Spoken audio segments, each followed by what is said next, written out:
Me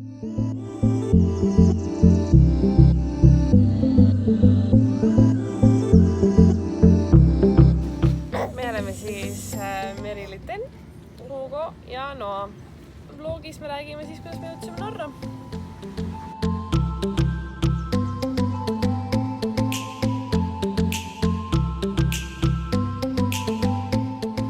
Oslos vaatasime natuke ringi, muidugi sõitsime kaardilugeja juhtimisel otse kesklinna kõige kallimasse parkimismajja, kus me maksime mingi 5 euri poole tunni eest. Vaatasime väikesed mehikesed üle. Linnainimesed ei ole, kiirustasime pigem kuhugi loodusesse, seega see linnatrip oli hästi kiire. Seal nägime kujusi ju. Kujusid, jah. Seal neid suuri esimesel päeval. Neid suuri kujusi, siis nägime. Seal mullitati ka, seda mäletame. Ja, seal veel mullitatigi. Ja esimese öö Norras veetsime siis. Täna hommikul järgame taas kukekirjamise peale, vaid hoopis lammaste kulluste peale.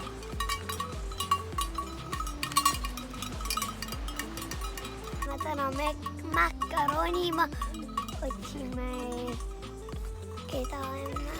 Trolle. Trolle.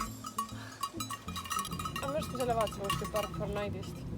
Ühesõnaga kasutame Park for Nighti äppi. Ja me vaatasime siis selle kaudu ühe väikse koha, kuigi Norras on väga palju neid kohti, kus ööbida, aga nii, et seda äppi pole absoluutselt vaja. Ühesõnaga, see oli siis meie esimene päev Norras. Sealt sõitsime edasi. Ma ei tea, ma arvan, Norra on vist muus lemmikkoht maailmas, sest et lihtsalt see on amazing, kui ilus see on. Ütleme nii, et autoga on suht raske sõita, sest et tahaks igal pool lihtsalt peatama jääda ja autost välja tulla. Kõik need mäed on siin täis lambaid ja igal pool on väiksed kosekesed, aga siin on umbes mingi 10 kraadi sooja. Me oleme Norras! Siin vaatamise äärsus oli Latefos. Midagi sellist. Suur kost, kus saab autoga põhimõtteliselt alt läbi sõita.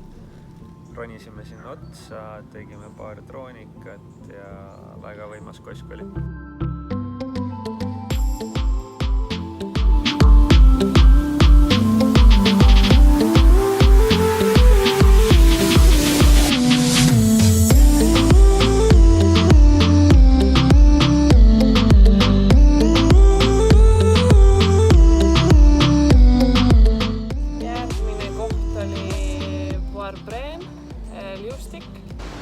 Me oleme teel Liustikku. Matk sinna on umbes 2 kilomeetrit pikk, aga nagu näha, siis teekond ei ole just mingi niisama jalutamine. Muidu see hiking trail oli umbes mingi 3 kilomeetri pikkune. Ehk siis Mäkke üles Liustikuni on 3 kilomeetrit ja alla 3 kilomeetrit, aga kuna me olime juudid ja me ei tahtnud parkimise eest maksta, parkimine maksis mingi 25 euri või?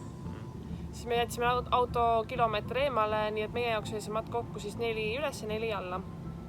Ja teekond selle Liustikuni oli, ma arvan, minu elu kõige raskem matk või nagu kõige ekstreemsem. Kui me Eestis oleme harjunud kuskil, ma ei tea, Kadrioru pargis jalutama, eks ole, või kuskil lihtsalt RMK metsa. Kakerdaja raba selle laudtee peal. Laudtee peal on ju, et siis see oli ikkagi nagu köitega mööda kive, otses mõttes nagu seina üles ronimine ja läbi koskede kuskilt mööda köisi samamoodi nagu läbi ronimine. Mul Noa oli siis kõhukotis ja Merten sidus Hugo endale siis köinega. Nööri külge sidusissi mind. Miks ta sidus sind? Saks, et seal oli veidi ohtlik oli, jah. Et niimoodi oli lihtsam, kui Hugo oli siis nööriga kinni, et Merten sai siis teda vajadusel lihtsalt lennutada. Me jõudsime lõppu! Ise poleks ka uskunud, sest et see teekond ei olnud just tavaline matk kuskil Harkumetsas, vaid see oli juba nagu next level ronimine. Me läksid seal kirkadega üles Liustikuni, et meie jääme ka üks siirdasandile. Me matkasime üles siis umbes 2 tundi ja alla tulime siis alla 2 tunni. Ja üleval nii külm ei olnudki, kui ma arvasin. Tuuline oli. Me panime alguses liiga soojalt ennast riidesse. Me arvasime, et Liustiku juurde minek, et seal on mega külm. minu ootus oli ikkagi, et saab nagu jääd ka katsuda, aga see jäi teisele poole jõge. Jalad on väsinud ka või? Jaa. Aga jaksad veel või? Paar sammu jaksan. Paar sammu jaksad veel, väga hea. Õnneks ei ole enam palju minna. 3 sammu. 1, 2, 3. Ühesõnaga, ja siis me sealt liustikust tulime alla ja järgmise ööbimiskoha me leidsime endale siis ühe kose kõrvale. See oligi selline tee kõrval olev see avalik nii-öelda peatumiskoht. Mega ilus koht, aga see kosk oli väga lärmakas, et niimoodi, et nagu ühe ööbid ära, see on eriline ja ilus, aga mitu ööd seal ei suudaks tegelikult olla. See müra, mis kosk tekitab, on ikka päris hull.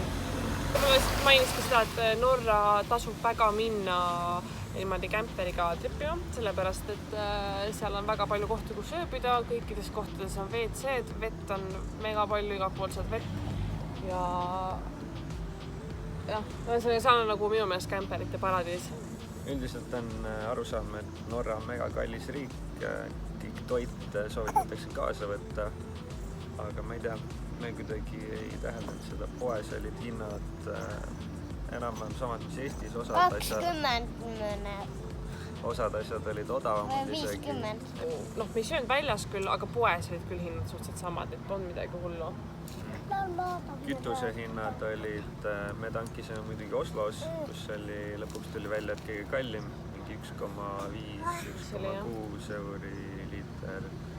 Üleval mägedes oli isegi odavam. 1,3, ütleme nii, et alla 1,3 ei läinud. 1,3 oli kõige odavam, mis me leidsime. Järgmiseks sihtpunktiks oli Preikestolen, mis on siis suur kalju, järsk kalju nurk. Ma ei tea, mitme 100 meetri kõrgune ta on täpselt. Sa tead? Mingi 700 oli vist sealt otsa langemast. Ühesõnaga matk sinna oli 4 kilomeetrit ja tagasi 4 kilomeetrit. Seekord me siis maksime parkimisplatsis, kuna seal ei olnud lähedal kuskil võimalik parkida nii-öelda tasuta. Mis sõid siduga? Mul on see liiga lihtne. Otse nii hästi. Kiirelt on niida. Liiga lihtne matkarada. Vaatame, kui hästi me saanud hakkama. Ja kui me sinna üles siis jõudsime lõpuks, see oli nagu selles mõttes veits hirmus, sest seal oli inimesi, aga seal ei olnud ühtegi piiret ega midagi, siis kui sa natuke valesti astud, sa lendadki sealt otsa alla. Me startisime umbes kella 3 aeg, ehk siis pärastlõunal ja ma soovitaksin inimestel startidagi pärastlõunal. Meile tuli väga palju inimesi vastu, aga üleval, kui me jõudsime sinna, siis seal ei olnudki nii palju inimesi ja sai rahus seal olla, pluss sai rahus pilti teha. Pildi tegemine on siis seal selline, et sinna kalju nuki pealt et inimesed võtavad järjekorda ja siis ükshaaval käivad kõik teevad pilti. Kui meil tuli inimesed, kes meile vastu tulid, nad olid väga mingi cheerisid hoogotajaga, et issand jumal, kui tublid on, et ta on selle matka ära teinud ja et imestasid. Sama oli ka tegelikult seal liustiku peal, et ühed vaatasid meid uskumatute nägudega, et kuidas te 2 lapsega siia liustukuni jõudsite. 8 kilomeetrit hiljem oleme tagasi. Hugo on väga positiivselt meelestatud.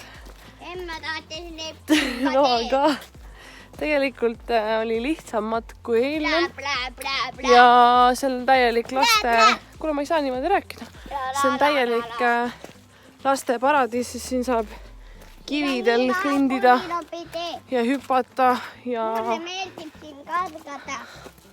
Mingi aastaaja trepitrenni norm on täis umbes.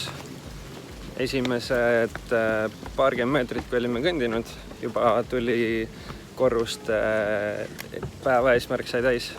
Nii et kes nii suur matkaja ei ole või teab, kelle lapsed ei jaksa väga või niimoodi, et siis see Preikestoleni matkamine on nagu lihtsam.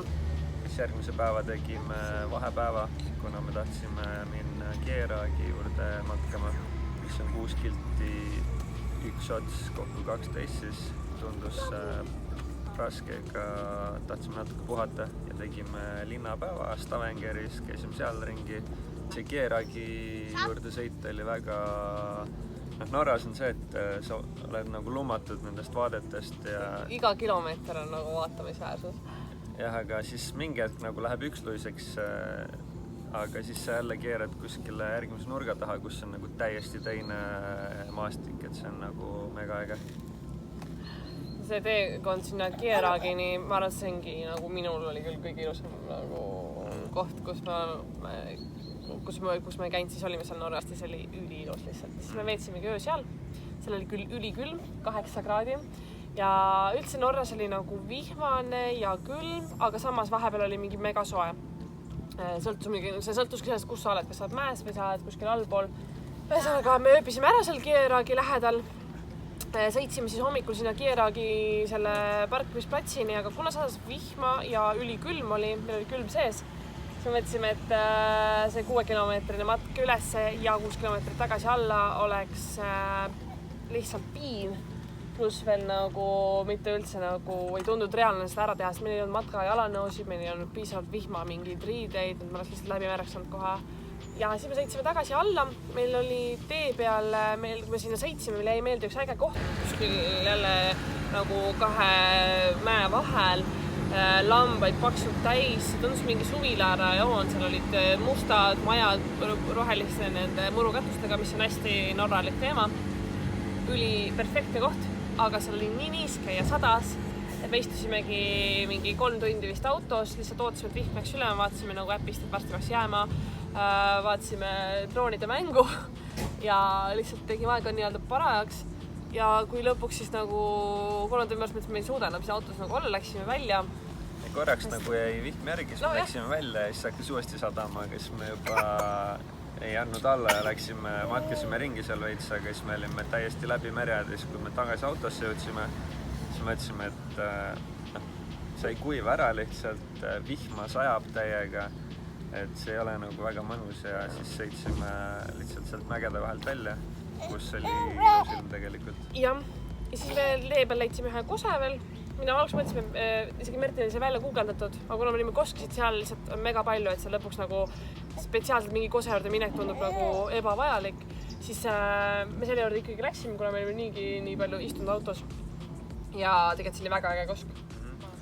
Ja siis me leidsime ühe mega ägeda koha, Kaluri küla põhimõtteliselt, seal oli väike sadamakai, väiksed paadimajad ja jõudsime täpselt päikeseloojangu jaoks, see on mingi mega ägedad pildid teha paari minutiga ja siis läks ilus vaade ära ja oligi kõik. No siis me hakkasime juba sõitma tagasi nii-öelda sadama poole, aga Merili vaatas ühe koha välja, ütles, et seal on mingi auk, kus saab pilti teha, et lähme vaatame. Ma vaatasin nagu mingi blogi, mingi mees ei kirjutanud oma lapsega sinna matkas, tundus väga nagu fine. Ja siis ühesõnaga me läksime sinna. Appi, nii kõva vihm. Appike,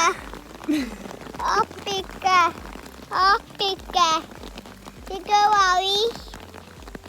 Üritasime kogu aeg minna lihtsamat rada pidi ja lühemat rada pidi. Siis jõudsime sinna, esimene koht oligi siis see mere ääres väike koht ja siis jõudsime nagu mäe ülesse, kus oli siis teine nii-öelda tähistatud koht ja 3. tähistatud koht oligi siis see auk nii-öelda.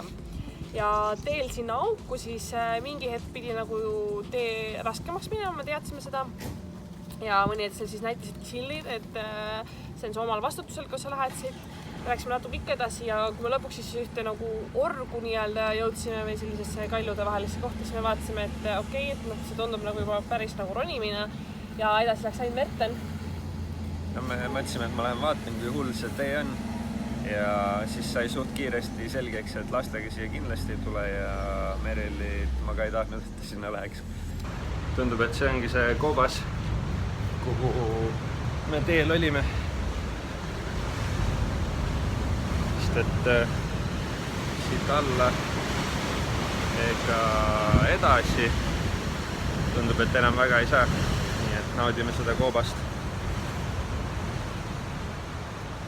Kui sa välja vaatad sealt, siis on nagu pisara või tilgakujuline. See matk oli kõige raskem meie senistest matkadest, sest et tee tähistus oli veidikene nagu minu meelest kilomeetri lihtsalt mööda pandud.